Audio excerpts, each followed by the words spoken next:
including especially those landless. Then it's it's accompanied by support services like infra and profit sharing to improve their economic status.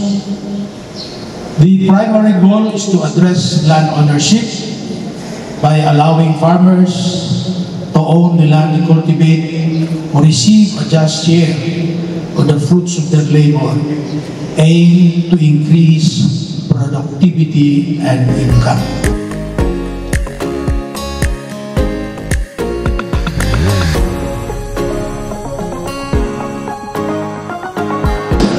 Continual improvement in the delivery of support services, contributing to the broader goal of inclusive and sustainable rural development. To agrarian reform beneficiaries, today is a celebration of your perseverance and hard work.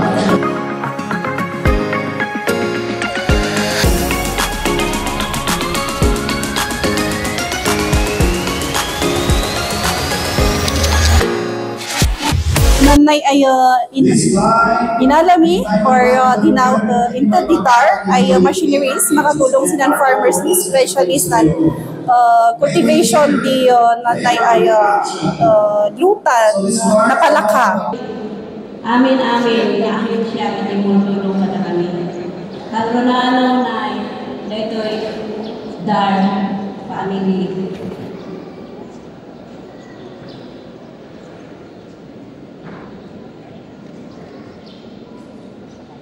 Ada dito ini ako dark movie, ako attorney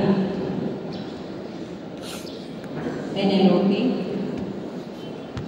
Ada man ni Congressman Leonard Victam.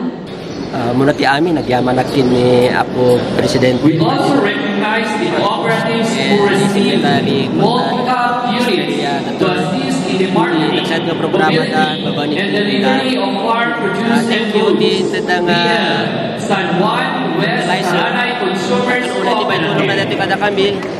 As kada kaming Farmers Multi-Purpose Cooperative. Wala kami kadagiti natnateng daytoy nga Bukay ARP Agriculture Cooperative. Mo pay dagiti natnateng mi.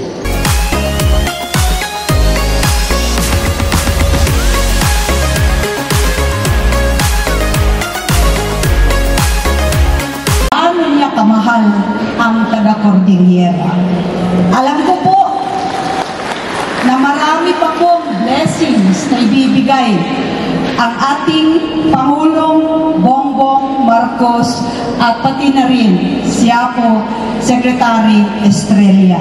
Nagasat tayo launay, tatagiti leaders tayo ket nagapuda iti norte.